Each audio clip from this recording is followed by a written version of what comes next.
खास। आज की यह तिथि 26 जनवरी को हम पूरा भारतवर्ष गणतंत्र दिवस के रूप में मनाता है। 26 जनवरी 1950 को पूरे 2 साल 11 महीने 18 दिन लगाकर संविधान लागू किया गया था और हमारे देश भारत को पूर्ण गणतंत्र घोषित किया गया।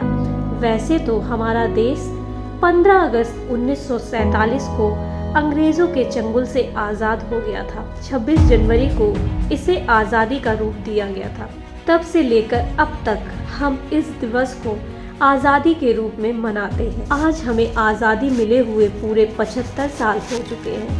गणतंत्र दिवस के दिन हम इन महापुरुषों के बलिदान को याद करते हैं और प्रेरणा लेते हैं कि हम भी इन्हीं महापुरुषों की तरह अपने देश के लिए अपने प्राण त्याग देंगे। उनकी आन मान और शान की रक्षा के लिए हम सदैव तैयार रहेंगे। आइए अब जानते हैं कि इस बार क्या कुछ खास होने वाला है गणतंत्र दिवस पर। वैसे तो कोरोना के चलते कुछ पाबंदियां लगाई गई, परंतु इसे पहले से भी ज्यादा खास बनाया गया है। इस बार एक बार फिर से हमारे भारतीय सैनिकों का दमखम और उनके हैरतअंगेज कार्यक्रम हम सबको गौरवान्वित करने वाले हैं। इस साल होने वाली फ्लाई पास्ट पिछले सालों से भी ज्यादा भव्य होने वाली है। इसके साथ ही इस साल परेड में काफी बदलाव हुए हैं। जो परेड आपको बता दें, 26 जनवरी का यह कार्यक्रम 4 दिनों तक चलता है और सबसे आखिरी दिन विक्ट्रिंग द रिट्रीट कार्यक्रम के साथ इसका समापन होता है।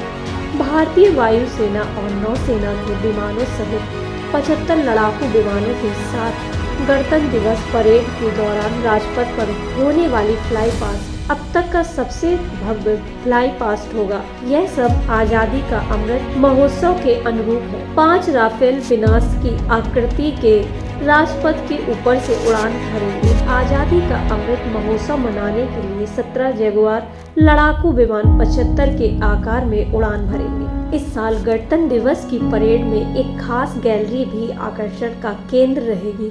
दरअसल राष्ट्रीय आधुनिक कला संग्रहालय द्वारा सांस्कृतिक मंत्रालय और रक्षा मंत्रालय के सहयोग से भुवनेश्वर और चंडीगढ़ में कला कुंभ का आयोजन किया गया था, जिसमें देश के विभिन्न कलाकारों ने हिस्सा लिया था। देश की आज़ादी की लड़ाई में हिस्सा लेने वाले गुमनाम नायकों के चित्र तैयार किए हैं, जिनमें उनकी वीरता और संघर्षों की कहानियों को प्रदर्शित किया गया है। इन चित्रों को गणतंत्र दिवस के मौके पर राजपथ पर प्रदर्शित किया जाएगा।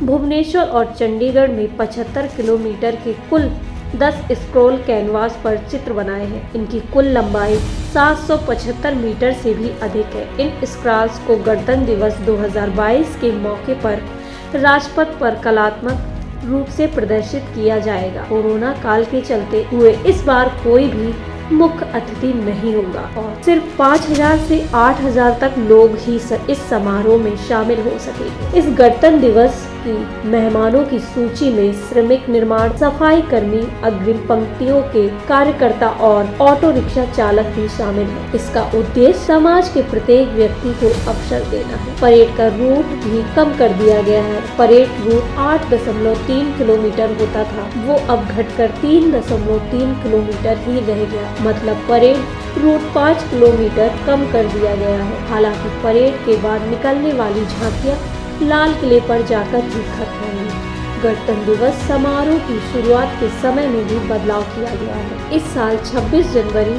को गणतंत्र दिवस समारोह आधे घंटे देर से शुरू होगा। गणतंत्र दिवस की परेड, जो कि हर साल 10 बजे शुरू होती थी, इस साल सुबह 10:30 से शुरू होगी। बता दें कि कम विजिबिलिटी के चलते फ्लाई पास्ट नहीं दिख पाता था, इसके चलते ये बदलाव किया गया है। इस बार इनविटेशन के साथ औषधि पौधे के रूप में भी दिए जा रहे हैं। इनविटेशन के साथ औषधि पौधे जैसे अश्वगंधा, एलोवेरा के बीज दिए जाएंगे, जिन्हें आप अपने घर पर भी लगा सकते हैं। अगर इसके इतिहास की बात करें तो साल 1950 भारत सरकार अधिनियम एक्ट 1935 को हटाकर भारत का संविधान लागू किया गया था। संविधान लागू करने के लिए 26 जनवरी की तिथि को इसलिए चुना गया क्योंकि साल 2030 में 26 जनवरी को देश के प्रथम प्रधानमंत्री पंडित जवाहरलाल जवाहरलाल नेहरू के नेतृत्व में इंडियन नेशनल कांग्रेस ने अंग्रेजी हुकूमत के खिलाफ पूर्ण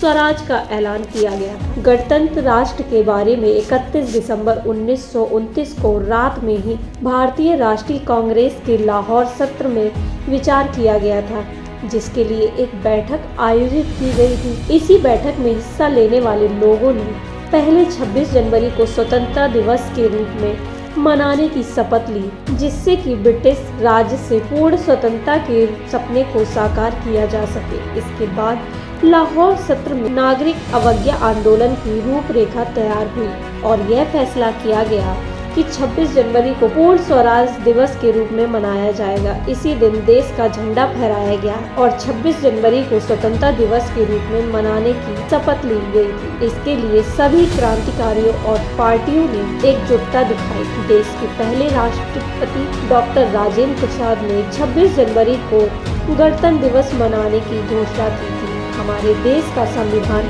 2 साल 11 महीने और 17 दिन में तैयार हो गया था। द वायरल खबर की ओर से भी आप सभी देशवासियों को गणतंत्र दिवस की बहुत बहुत